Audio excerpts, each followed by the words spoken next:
कुमायूं का इतिहास हजारों साल पुराना माना जाता है। कहा जाता है कि कुमायूं कुर्मांचल से निकला है। विष्णु का तीसरा अवतार कुर्मा का अवतार यहीं पर माना जाता है और इसी आधार पर इस क्षेत्र का नाम कुमायूं पड़ा। यहाँ पर पाषाण काल के अवशेष भी पाए जाते हैं।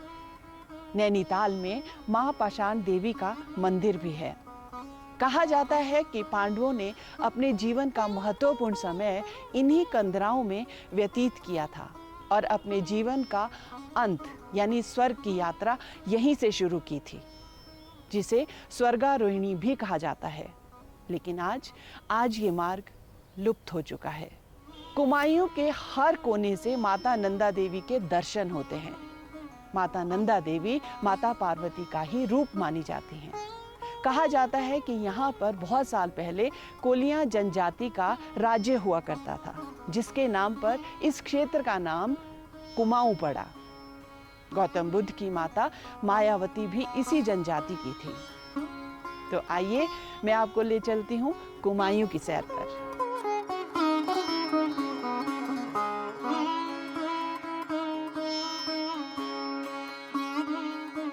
आज मैं आपको लेके आई हूँ जागेश्वर धाम में, जो कि उत्तराखंड का सबसे प्राचीन मंदिर है।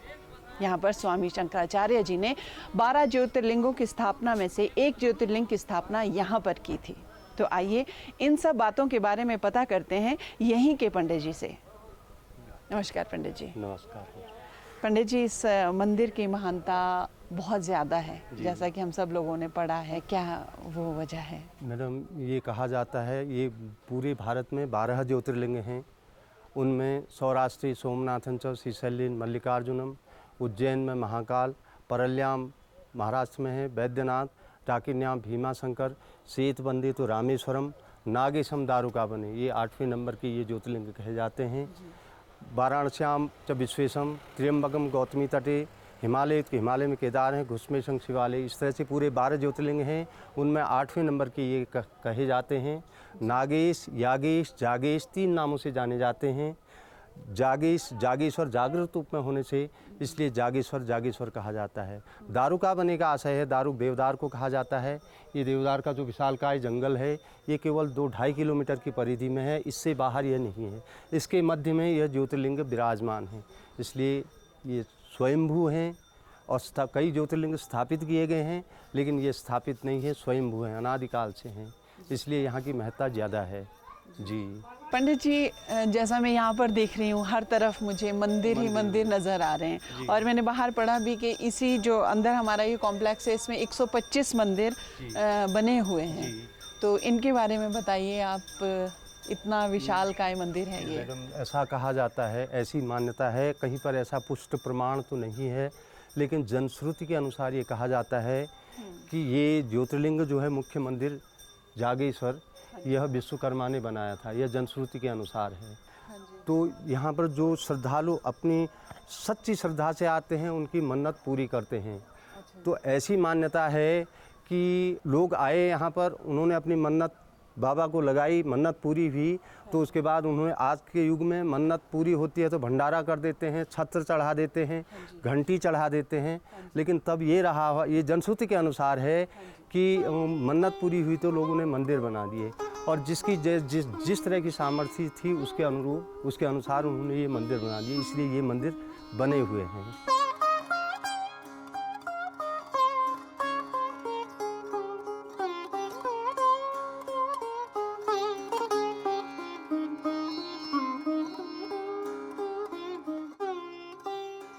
आदिगुरु शंकराचार्य ने ज्योतिर्लिंग की स्थापना नहीं की। ऐसा कहा जाता है कि ये सामने मंदिर जो है मृत्युंजय जी का है, इसके यहाँ एक ऐसी शक्ति थी उस शक्ति के सामने जो आदमी जो कहेगा वही हो जाता था। 8वीं शताब्दी में आदिगुरु शंकराचार्य यहाँ आए, उन्होंने देखा कि कलयुग आ रहा है, लोग एक दूसरे के प्रति क्या न कह दें, इसलिए बड़ा अनिष्ट हो जाएगा। उन्होंने उस शक्ति को, जो लिंगाकार आप देखते हैं, उस लिंगाकार पत्थर से ऐसे ढक दिया ताकि वो तुरंत न सुन सके।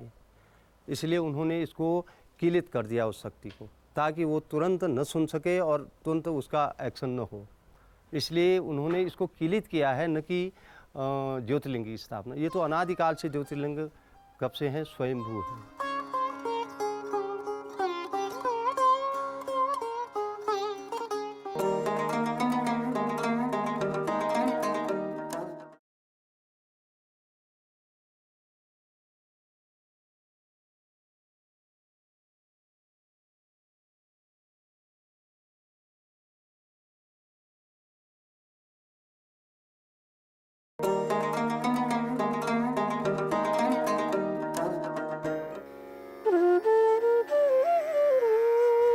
अभी हमने यहाँ पे पंडित जी से बात करी, यहाँ पर बहुत से मंदिरों के बारे में हमें पता चला। यहाँ पर शिव के मंदिर तो हैं ही, साथ में बहुत से देवी देवताओं के मंदिर भी हैं। यहाँ पर एक जागेश्वर मंदिर कमेटी है जिसके मैनेजर अभी मेरे साथ हैं। सबसे पहले तो आप मुझे बताइए इस कमेटी के बारे में कि जब ये कमेटी नहीं थी तो यहाँ पे क्या था? कमेटी अभी 2 वर्ष पहले माननीय न्यायालय के आदेश पर गठित हुई है और जब कमेटी यहाँ पर नहीं थी उससे पहले इस व्यवस्था को पुजारी चलाते थे। और पुराने और आज की व्यवस्था में अंतर मूलतः यह है कि जो भी धनराशि मंदिर को प्राप्त हो रही है उसका पूरा बैलेंस उसको तैयार किया जाता है और समयानुकूल आवश्यकता अनुरूप उसको उस अनुरूप खर्च किया जाता है। अब इस मंदिर की क्या महत्ता है, क्या धार्मिक महत्ता क्या है? मुख्य रूप से भगवान शिव के 12 ज्योतिर्लिंगों में 8वें ज्योतिर्लिंग के रूप में ये स्थान लंबे समय से, प्राचीन समय से काफ़ी प्रचलित रहा है और 80 के दशक के बाद इस स्थान का काफ़ी प्रचार प्रसार हुआ है। उससे पहले बहुत कम लोगों की जानकारी में इस स्थान के बारे में जानकारी थी। अभी वर्तमान समय में कोई ऐसा प्रचार का माध्यम नहीं था, इससे 2 वर्ष पहले तक कोई प्रचार का ऐसा माध्यम नहीं था कि हज़ारों लोगों तक इसकी जानकारी हो। वर्तमान में समिति के गठन के बाद इसका व्यापक प्रचार प्रसार किया जा रहा है और ऑनलाइन पर भी हम लोग हैं। इसका महत्व स्कंद पुराण और मानसकंद में इसका विशद वर्णन है कि भगवान शिव के जो 12 ज्योतिर्लिंग हैं उनमें से 8वें ज्योतिर्लिंग के रूप में जागेश्वर, यागेश्वर और हाटकेश्वर अलग अलग स्थानों से इसका नाम है। वर्तमान में जागेश्वर मंदिर करके ये स्थान प्रचलित है। अगर वर्ष भर का औसत लें 92,000 लोग साल भर में यहाँ पर आए हुए थे, तो औसतन अगर दिन का निकालें तो 800-900 लोग करीब एक दिन में यहाँ पर पहुँचते हैं। पंडित जी, मैं देख रही हूँ यहाँ पर मंदिर बहुत खूबसूरत है, एक अलग ही तरह का देखने को हमें मिल रहा है। तो इसके बारे में कुछ बताइए कि ये कब बना, कैसे इसका ढांचा? 7वीं शताब्दी से लेके 13वीं शताब्दी के बीच अलग अलग कालों में इन मंदिरों का पुनर्निर्माण का ये काल रहा है। यहाँ पे कत्यूरी एक राजवंश था जो रीजनल किंग थे, जो इंडियन हिस्ट्री में जिनका जिक्र नहीं आएगा, लेकिन रीजनल किंग के रूप में कत्यूरी राजवंश था। कत्यूरी राजवंश में निम्बर सैव और इष्टदेव गण और राजा शालीवाहन, ये 3 राजा बड़े महत्वपूर्ण थे जिन्होंने इन मंदिरों के पुनर्निर्माण का काल अपने समय में किया। और ये जो मंदिरों में पत्थर लगा हुआ है वो यहीं का स्थानीय पत्थर है और जो नक्काशी की है उनके शिल्पियों द्वारा इनमें नक्काशियाँ की गई हैं।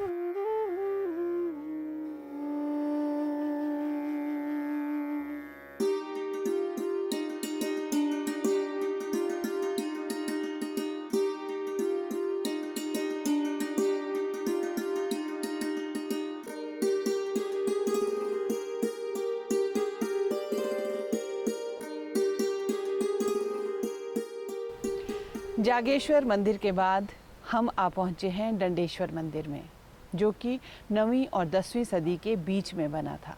कहा जाता है कि इसे भी कुमायूं में कात्यायनी राजा ने ही बनवाया था। तो आइए इसके बारे में पता करते हैं यहाँ के पुजारी जी से। नमस्कार पंडित जी। पंडित जी, इस मंदिर का नाम दंडेश्वर कैसे पड़ा? जी, इसका नाम दंडेश्वर तो ऐसे पड़ा कि भगवान शिव को यहाँ पर ऋषि लोगों ने दंडित किया था। दंडित किया? हाँ जी, इसलिए इसका नाम दंडेश्वर पड़ा है। तो क्या इतिहास है इसका, कैसे? इसका इतिहास ऐसा है कि जब माता आदिशक्ति जो थी जी, वो जब अपने पिता की यज्ञ में उसकी आहुति कर दी थी उसने अपने शरीर की, तो भगवान शिव को वैराग्य उत्पन्न हो गया था। वैराग्य हो गया था तो वो अपने तपस्या में लीन होकर के अपने मस्त रहते थे। अच्छा जी। किसी से कोई मतलब नहीं था। तो एक दिन यहाँ पर सप्तऋषि की पत्नियाँ जो थी घूमते हुए भगवान शिव को देखा, तो वो भगवान शिव के रूप को देख करके मूर्छित हो गई। तो ऋषि लोगों ने जब आकर के देखा तो उनकी नारियाँ परपुरुष के सामने जो है मूर्छित पड़ी हुई हैं। तो ऋषि लोगों ने भगवान शिव को शिव ने जान करके श्रापित कर दिया, श्राप दे दिया, जा तेरे लिंग का पतन हो जाए। अच्छा। भगवान शंकर का लिंग इस स्थान पर गिरा है। अच्छा जी। उस लिंग से ही ज्वाला उत्पन्न हुई, अग्नि जली। तो उस ज्वाला से जो है करोड़ों लिंग की उत्पत्ति हुई। जब जाके जहाँ भी शिव मंदिर स्थापित है, लिंग स्थापित है, तभी स्थापित है जब यहाँ से लिंगों की उत्पत्ति हुई। अच्छा जी।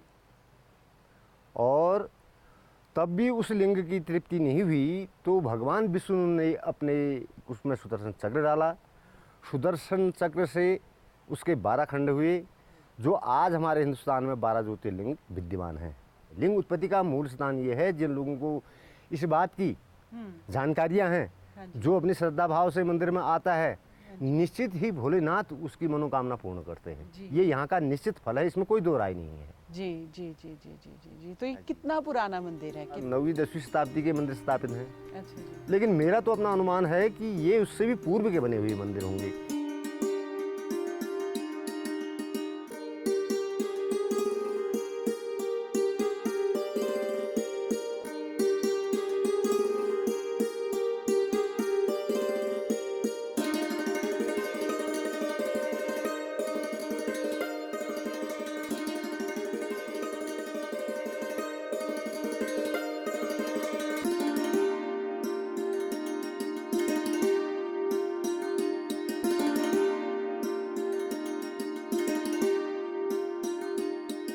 तो अब हम आ पहुंचे हैं अल्मोड़ा के नंदा देवी मंदिर में, जो बहुत प्राचीन मंदिर है। तो आइए इस मंदिर के बारे में जानकारी लेते हैं यहाँ के पंडित जी से। नमस्कार पंडित जी। पंडित जी कुछ बताइए हमें इस मंदिर के बारे में, इसकी मान्यता के बारे में।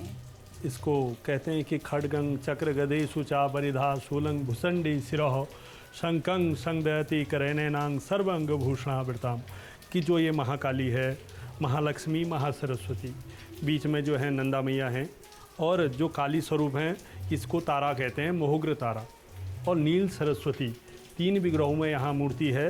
कहते हैं कि जब भगवान कृष्ण का मथुरा में जन्म हुआ और जब उनको गोकुल ले जाया गया, वहाँ से जो कन्या लाते हैं और कंस के द्वारा पटकी जाती है और अष्टभैरवी हिमाचल में स्थान पाती है, तो नंद के घर उत्पन्न होने से इनका नाम नंदा पड़ा। ये तो इनका मेन परिचय। और जब सती कुंड में कूदी तो आदि शक्ति रूप, जब शिव उनको लेके चारों दिशाओं में घूमे तो यहाँ उनकी छाया का परिवर्तित हुआ, तो ये आदि शक्ति रूप में यहाँ विराजमान हुई। और राजराजेश्वरी रूप में इनको यहाँ स्थान मिला है। कुमाऊँ की कुलदेवी और पूरे विश्व की संरचना करने वाली देवी के रूप में इनको जगह जगह इनका पुराणों में, भागवतों में इनका वर्णन आता है। और कहा जाता है कि माँ नंदा एक जो यहाँ का विशेष नंदा राजजात जो यात्रा निकलती है 12 वर्ष में एक बार, कुंभ की तरह उसका मान है। तो यहाँ से कैलाश पर्वत जो है 12 वर्ष में एक बार निकलती है। यहाँ उनका मायका और माँ बेटी के रूप में उनको विराजमान किया गया।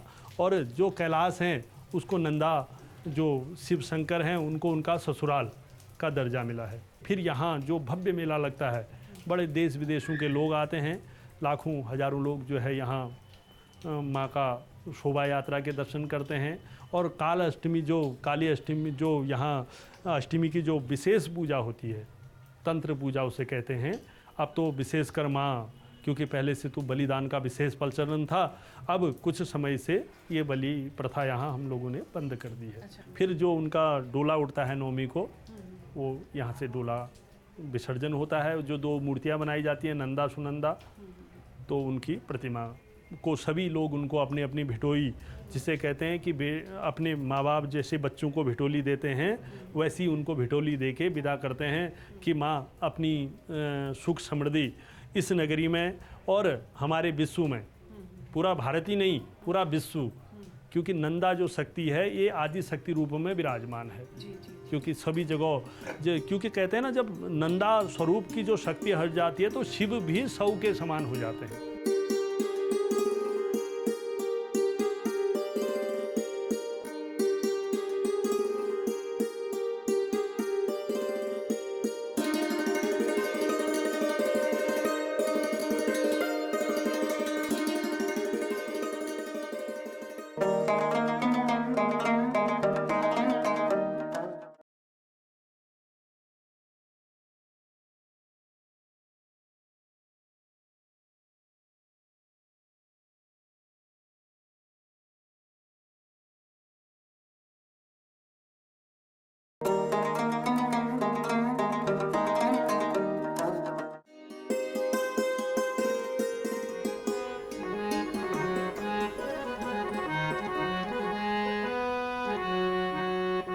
कलो फूल्या लाला सिलगड़ी का पाला छाला। नमस्कार जी। तो दिगारी जी और मेहरा जी, लोकगीत के बारे में आपसे आज बात करने वाली हूँ। तो ये लोकगीत परंपरा जो है वो बहुत पुरानी है, जैसा कि हम सब जानते हैं। लेकिन पहले मैं मेहरा साहब आपसे पूछूंगी, आप कब से इसमें हैं, कब से आप लोकगीत गा रहे हैं? मैं तो पिछले 25-30 वर्षों से लोकगीतों से जुड़ा हुआ हूँ। लोकगीत से जुड़े हुए हैं। बाकी जो हमारी ये परंपरा है, ये तो हम जब पैदा हुए तो उससे भी कई बहुत पहले से पुरानी है, चलता होगा, बहुत पुरानी है। और गोविंद जी आप? मेरे को अभी इस विधा से, अपनी संस्कृति से जुड़े हुए 15 साल हुए हैं। 15 साल। 15 साल से मैं लोकगीत पे अपना जो हमारी विधाएं हैं, न्योली, झोड़ा, चांचरी, छपेली, इस पे काम कर रहे हैं। ऑडियो के माध्यम से, वीडियो के माध्यम से, स्टेज के माध्यम से 15 साल से हम लोग ये काम कर रहे हैं और फुल टाइम यही काम कर रहे हैं। अच्छा, तो मुझे तो या झोड़ा आप सुनाइए, या चांचली या न्योली, जो भी आप सुनाना चाहते हैं। मैं आपको, एक विधा है हमारी झोड़ा, उत्तराखंड की हमारे, तो उसके अंदर एक कुछ अलग जो बात है वो ये है कि एक उल्टी न्योली हमारे गांव घरों में गाई जाती है बहुत टाइम से, हम बचपन से सुनते आ रहे हैं। अब हम उसको रिकॉर्ड करके थोड़ा सा उसको एक लेवल पे, नेशनल लेवल पे या इंटरनेशनल लेवल पे उसको हम रिलीज़ कर रहे हैं। उल्टी न्योली मतलब समझी नहीं। आई थिंक, मुझे लगता नहीं है कि किसी भी स्टेट के किसी भी विधा में या म्यूज़िक के किसी भी विधा में ये होगा कि दूसरी लाइन पहले गाई जाती है। मतलब जैसे हम नॉर्मली पहली लाइन गाई जाती है, उसके बाद फिर दूसरी लाइन गाई जाती है। तो इसमें यह है कि 2 लाइन का एक छंद बनता है जी। तो दूसरी लाइन पहले गाई जाती है और पहली लाइन उसके बाद गाई जाती है। फिर अगली दूसरी लाइन पहले गाई जाती है, फिर पहली लाइन। मैं आपको 2 लाइन उसकी सुनाता हूँ, सुनिएगा।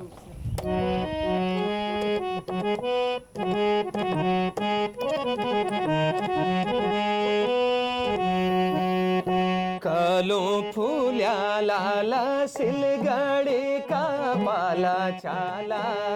कलो फूल्या लाल, कलो फूल्या लाला सिलगड़ी का पाला छाला। कलो फूल्या लाल, चेली हो बिस्टे की अलका धूरा पानी भरन्या। चेली हो बिस्टे अपना के पहले को सबक मेरो अपना चेली हो बिस्टे की अलका धूरा पानी भरन्या। चेली हो बिस्टे अपना के पहले को सबक मेरो अपना। इस तरीके से सबसे बड़ी बात यह है कि उसके बाद भी शब्दों का मेल मैच करना वो तो ज़रूरी है, तो उसके बावजूद भी मैच होता है। मतलब मीनिंग भी चेंज नहीं होता और तुकबंदी भी बनी रहती है। आप नॉर्मली किसी भी गाने में हम देखते हैं तो हाँ, लास्ट का शब्द मिलता है, सारा कुछ मैच होना चाहिए तब एक वो गाना गीत लगता है। तो वो सब मैच रहते हुए उल्टा किया जाता है। तो मैं अब ये सुल्टा कैसे 2 लाइन में आपको सुल्टी न्योली जो नॉर्मली झोड़ा हमारा होता है वो सुना रहा हूँ। सिलगड़ी का पाला चाला, सिलगड़ी का पाला चाला। कलो फूल्या लाला, मेरी हीरोन है गे रंगीला बाबर। कलो फूल्या लाला, मेरी हीरोन है गे रंगीला बाबर। ये उसका सुल्टा हुआ। इसकी धुन अलग है, तो अलग अलग धुन में बहुत सारे जोड़े बने, हजारों जोड़े हैं, तो सबकी कंपोजिंग अलग अलग है और सबके क्षेत्र के हिसाब से सबकी वर्डिंग भी अलग अलग है। वो है तो झोड़ा ही वो, तो उसमें उल्टा गाया जाता है तो उसको एक नाम दिया गया है उल्टी न्योली करके। कलो फूल्या लाला सिलगड़ी का पाला चाला। कलो फूल्या लाल, कलो फूल्या लाला सिलगड़ी का पाला चाला। कलो फूल्या लाल,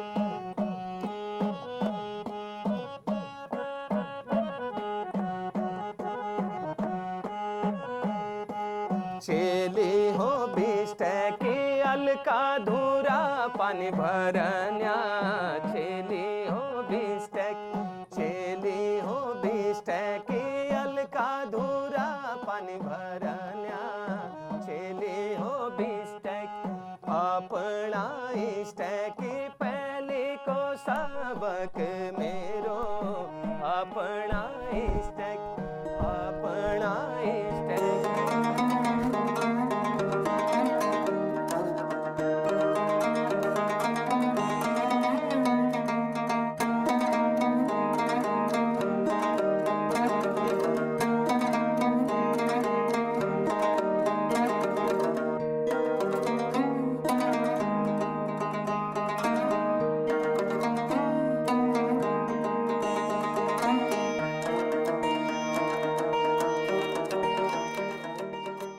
पिक्चर जो बनाते हैं ये लोग भी यहाँ पर आते हैं, भगवान से मन्नत मांग के जाते हैं। राष्ट्रपति प्रोडक्शन की मैंने प्यार किया, शायद आपको पता होगी, वो काफ़ी हिट हुई थी, तो उन्होंने जो है वहाँ से अपना घंटा यहाँ पे चढ़वाया था। ये न्याय के दूसरे रूप माने जाते हैं, अर्थात न्याय के देवता भी इन्हें कहते हैं।